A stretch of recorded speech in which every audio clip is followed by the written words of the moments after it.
reviews. Now this was interesting. As I prepared for this, I looked up several of your accounts on Google. Now, how important on a scale of 1 to 10 do you feel Google reviews are? Anybody?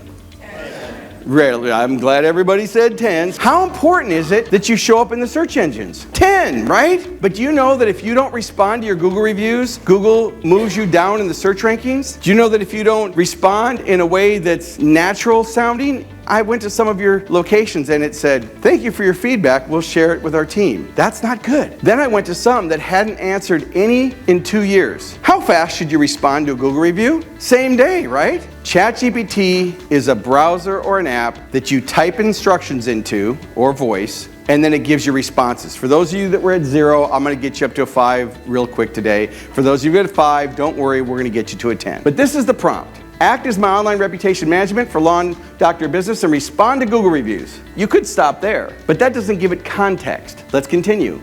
In a conversational, customer-centric, and personal way to thank for positive reviews, and if it's not a positive review, to respond professionally with specifics to improve the customer experience, make the responses concise and personal, to build trust and social proof. I'm going to paste them in one at a time, and your task is to write Google reply in the first person as our business. Do you understand? When you have anything with AI or ChatGPT, I want you to treat it as an expert, but monitor it as an intern. If I went to work for you and you hired me, you'd train me. You're training the AI on what to do. So don't treat it like Google where you just say, respond to my Google reviews. Give it context. So I went to ChatGPT this morning, picked 4.0, there's all new these ones, and I typed the prompt in that you just saw. So don't worry, it's the same thing that was on the PowerPoint slide. And I hit go. And remember, it said, do you understand? Yes, I understand. Please paste the first review and I'll craft it concise. So I went over to Lawn Doctor of St. Cloud Kissimmee, and I went to their 2-year-old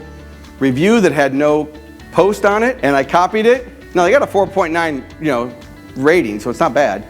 I pasted the review in, and now it's writing the response. Now, I'm going to Alt-Tab over to the browser again. I'm going to grab a second review. Here's one from 4 hours ago. Copy the review, paste it in. The chat already knows what we're talking about. I don't have to give it instructions anymore. You can use AI to write better job descriptions. Now, you can also upload your standard operating procedure, your best practices, your compliance guidelines, and just like anything else, when I go to a franchise group, follow your systems. I'm not giving you permission to not follow your brand guidelines or what's in your franchise document, but AI can help you. And I know a lot of you are using it anyway. So here, I went over here and I looked up this job description, which was okay, but very outdated.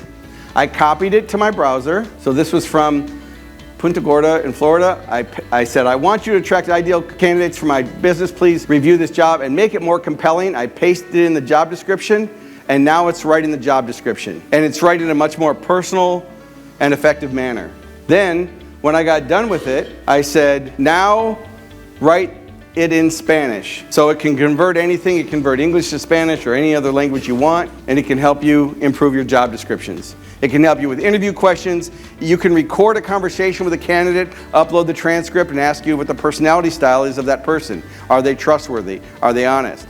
You'd be surprised how well AI can do some of these tools.